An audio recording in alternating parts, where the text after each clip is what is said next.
Today I'm going to be talking about budgeting. Now, most people associate budgeting with restriction and lack of freedom, but actually, a budget is just a plan. You know, it's you telling your money where to go. It's planning ahead what you're going to do with your limited income. A budget helps you get to know your money. Now, to be successful with money, you have to understand that there isn't an income on earth that you can't blow through. So there's many famous actors and basketball players and all kinds of people who made millions of dollars a year, but ended up broke, and that's because they spent more than they made. Uh, a, a recent example was Johnny Depp. I don't know if he declared bankruptcy or something, but he was spending $2 million a month and he was broke. So there isn't an income in the world you can't spend. And as a result, we need to live within our means, because otherwise it just won't work. We all have a limited income, even though sometimes that income is in the millions, but we all have a limited income and we have to live within our means. Otherwise, we're going to start taking on debt. And this is where a budget comes in. You get to see where your money is going. You get to see what to do with your money. And you get to put into place things you enjoy. So one key to happiness that many rich people have found is, and this is kind of counterintuitive, it's learning to want less. So there's a story about a monk and a minister. There were two close boyhood friends who grew up and go their separate ways. One becomes a humble monk and the other a rich and powerful minister to the king. Years later, they meet again, and as they catch up, the minister in his fine robes takes pity on the thin, shabby monk. And he says, if you could learn to cater to the king, you wouldn't have to live on rice and beans, to which the monk replies, if you could learn to live on rice and beans, you wouldn't have to cater to the king. So there's two different ways of thinking about it. And the monk, most of us fall somewhere between, the two. As for me, I think it's better to be closer to the monk than to the minister. Because if you have low expenses, if you have low wants, it's easier to survive, to get by when your income goes down. Would you rather, if you lose your job, would you rather be paying $700 a month for rent or $2,700, right? It's easier if you have less wants, smaller needs, right? There was a book written called The Millionaire Next Door by Thomas J. Stanley, Dr. Stanley. And they did a study that showed that rich people, like millionaires, there's like tens of millions of millionaires in the US, but for most of them, you wouldn't even know. Most wealth is not flashy, it's hidden. Your average millionaire is just some nondescript guy with who has like a 10-year-old car, drives it around. And another example of that monk and wanting less, you can see in the picture there, some kids, I'm guessing it's somewhere in Africa. They're just playing with some trash, some old tires and some sticks, but they look super happy. So money doesn't necessarily bring happiness. Another tip for success with money is don't go broke trying to look rich. Notice Warren Buffett and Bill Gates, they're two of the richest people in the world, and they look like they dress at Goodwill, or they get their clothes at Goodwill, right? And on the other hand, you have people who are flashy, like the guy at the top right who's got all his bling around his neck, right? But chances are he's not actually that wealthy, and that goes for not just for bling, it also goes for like a fancy car, a big house. There's an expression called keeping up with the Joneses, which is kind of when your neighbor it's a competition. You feel like you need to keep up with what your neighbors are doing. They get a pool installed in their backyard, so you feel you need to show off. You need to get something even better. They get a Mercedes-Benz, so you feel you need to get an Audi. Stuff like that. But really, rich people know that money is better spent making you more money than showing off. So you need to be humble in life and frugal. And a good way to be successful with money is to stop your money leaks. So if you like coffee, if you get coffee every day at $3.50 a cup, After a month, that adds up to $105. And if you were to invest that money for 30 years, you'd have over $100,000 just from that one cup of coffee. Now, it's not necessarily a money leak, just a leak is something that you're unaware of. You spend these little things, but they really, really add up. So be aware of money leaks. And also stop buying dumb stuff, as you can see in the picture there, like dumb stuff that doesn't really matter to you. Do you really think John in that cartoon will care about that hat more than a few days later? Probably not. Look what Garfield says. It's amazing the things people would rather have than money. If you had a choice, if you saw that hat and it's like, oh, I want to buy that, that's really cool, and I put the hat and the money in front of you, which one would you rather take? If it's the money, maybe rethink about buying that dumb stuff, right? So whenever it comes to budgeting, whenever you set up your budget, it's important to be successful with money. You need to prioritize savings. Now, most people, what they do with their money is they're like, okay, I'm gonna pay for my needs. I have rent's got to get paid, so I'm gonna set that aside. And then I'm gonna buy what I want. And then if anything's left over, I'm gonna save. But that's not the way to go about it. You have to prioritize saving. You have to put saving at the same level as your rent. Your rent will always get paid because it's a priority to you, right? So you have to put saving there too. I've always thought that way. Saving was always a priority for me because I knew that in the future I would be more secure, more comfortable, more financially free if I had some savings. And so, and in future classes, I'm going to show you all this stuff. But yeah, it's important to prioritize saving, and then your needs, and then your wants. Warren Buffett says it very, very clearly. Do not save what's left after spending, but spend what's left after saving. Now, frugality. When most people think of a frugal person, they confuse it with a stingy person or a cheap person, like the guy at the bottom right. But frugality is not about that right here. Frugality is not about hoarding your money or getting, trying to accumulate the high score or something like that. Frugality, when you're frugal, you understand that you're getting something. So for example, being frugal would be, instead of buying shoes for $100 at designer shoes or something like that, you go to Walmart and get it for $10. It might not be as nice, but it serves the same function, right? Frugality is about getting the greatest value that you can for every dollar you spend, about being mindful where your money goes. For example, what do you get when you buy some coffee, right? You go to Starbucks, you buy a, orange mocha frappuccino or whatever, and it costs $5. The materials that are used to make that coffee cost maybe 50 cents, right? And the extra $4.50 are going towards the convenience of having someone else make it for you.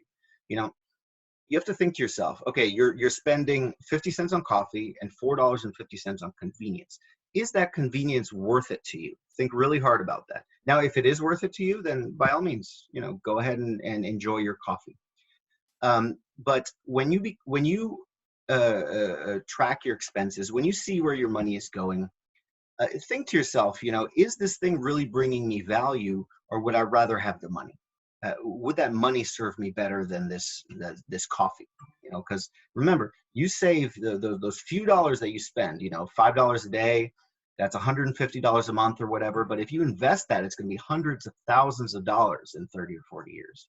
So, and that you could retire on that money, so, but if you enjoy coffee, spend on the things that matter to you and cut back on the things that doesn't.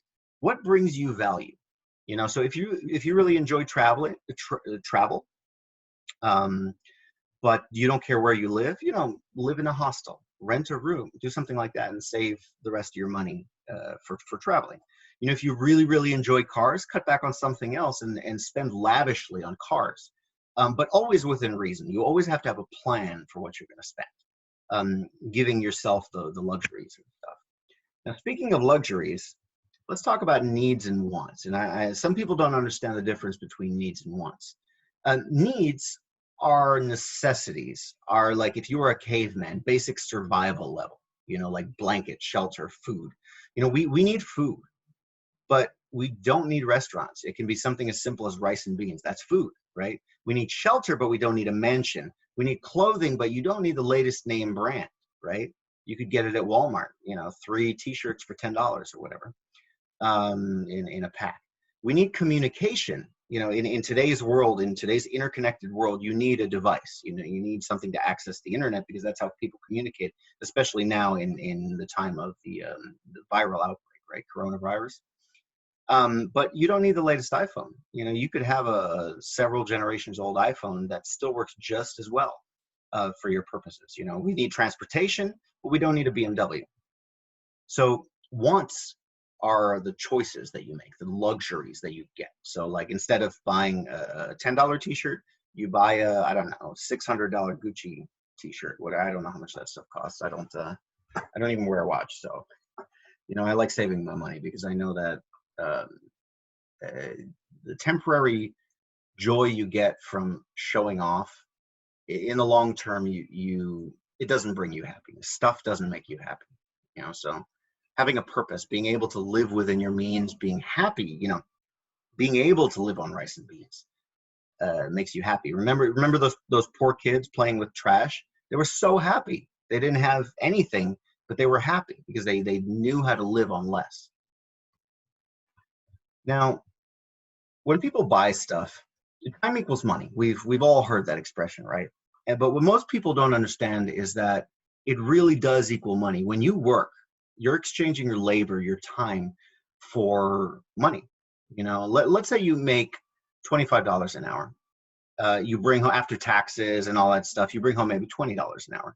When you buy a $100 pair of new shoes, you're not spending $100. You're spending 5 hours of your life, 5 hours that you had to work for. It might have been easy work, it might have been hard work, but that's still 5 hours of your life. So I encourage everyone to look into, see how much you actually make, and think of every single purchase as hours of your life, and you might become more thoughtful and mindful about what you spend. So let's get to the budgeting. First things first. I want everybody to download this money file here. It's in the email as well, so this link. So tiny.cc/CEIA5Y. Download that file, and then this is what it looks like. So the first thing we want to do is to track our expenses. Go through 3 months of your expenses and see where your money went. Time equals money, right? Were any purchases a waste of your hard-earned time, a waste of your hard-earned money? So let's look at this.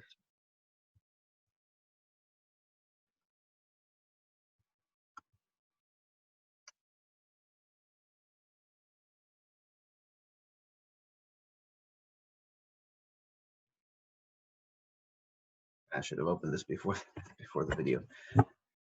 That's slow.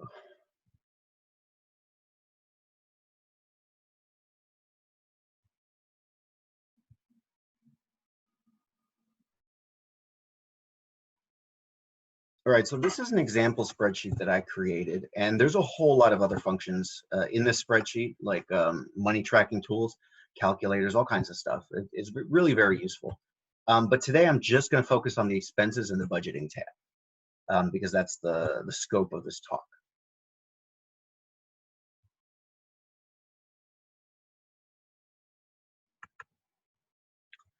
And when you download it, you'll be able to, there's a video, an 8-minute video that I created that'll show you how to use it. But so the expenses tab, right? So what you want to do is go through all of your expenses. Now this yellow part you can change, and when you download the file, all this information won't be here. This is just some of my own spending data. And so all you have to do, like say today, right? Let's say today let's say today I spent $3 on, or let's say I went to McDonald's today, right? So today is 5/20, May 20th, 2020, and I spent $6.80 at McDonald's, and that is categorized as food. It's important to make these categories. That way you can track how much you're spending in each category. So just these 4 pieces of information, that is all you need. And this, the month and year will update automatically. Don't worry about that. And what's the point of all this, right? It's to be able to see, where's your money going? You know, how much did I spend on gas in 2019, right? And that just shows here you have average here. It shows if you want to go month by month, it has that as well. So you can look through this. But the most important thing I want to encourage you to do is to track your expenses, see where your money is going, and then see if you really need to spend that much, right? So and then in the budget tab, I created this earlier today actually. You will change these categories. So when this draws from that data you input in the expenses tab earlier. And you can change this. For example, watch your rent. Watch how the numbers will change. It uses a formula to add up anything that's classified as rent. And that's why it's important, as you can see, the category. You need to update those categories to whatever works for you. You know, it doesn't have to be my categories. It can be whatever your categories are, right? And so you can see how much you spent or how much I spent on rent over the last year, right? And then here in this last column here, you have an average.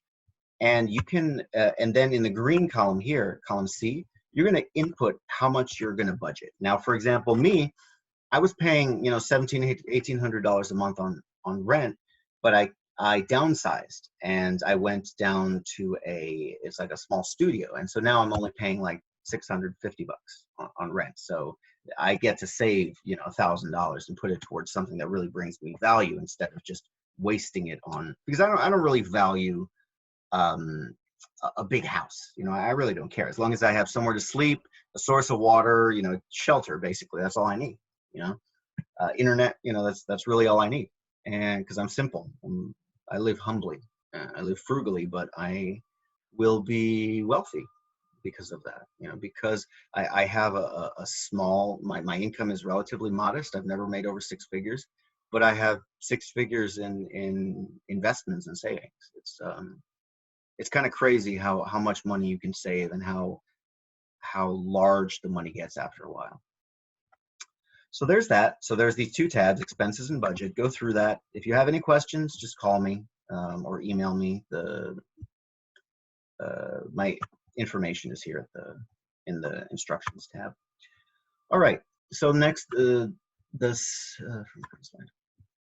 so that's that. So that's what you track your expenses. Step two, you know, you have a limited income. There isn't a salary in the world you can't spend. So you have to make it work. It doesn't matter how much you make, you have to make it work. I've made a lot of money. You know, I've made like 80-some thousand dollars in a year, and one year I made $16,000, but I still made it work.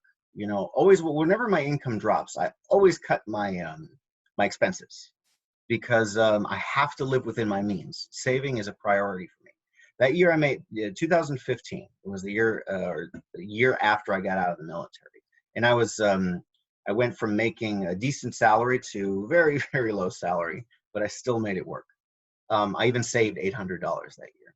So you want to look for ways to cut your wants and lower the things you need. Like I lowered my needs. I lowered the rent, right? Because I moved to a cheaper place. And that way I was able to increase my savings. And step three is the planning part.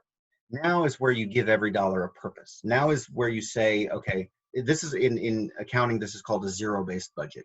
It's where you start out with, you know, I make this many dollars, let's say I make $1,000 a month, and these, I don't know, $500 are for rent. This $100 is for food.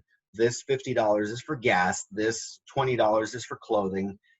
This, you know, $30 is for entertainment or going out to bars or whatever it is that bring coffee, whatever brings you value. Budget for it. Plan for it. You know, you'll be much happier that way. You know, you tell your money where to go. And again, remember to prioritize saving. Your first line item, well, most people, the first line item is going to be rent, then utilities, then food, then bills, insurance, whatever. And in that first line item, you must prioritize saving. You must give yourself a space for saving. Like, okay, and how do you know how much you can save? You track. You see, this is how much I spent over the last year on average, and I feel comfortable that maybe, like for example, with food, right? Let's say, so here's food, right? Here is food. Let's say on average, I spent $589 over the past year. I really, sometimes that was eating out, you know, sometimes that was stuff I didn't really need. And I think to myself, okay, you know what, I can bring it down to $500. I'm going to save that $89 and have it working for me in investments, right? Um, and you can see the difference between what you, when you budget, you can see what you have been spending and what you plan to spend. And don't feel bad if you blow through your budget. You know, it's a learning experience. You know, don't feel bad. You know, just revise your budget as you go, and say, oh, I really can't live on $500 a month in food. I need maybe 550. You know, something like that.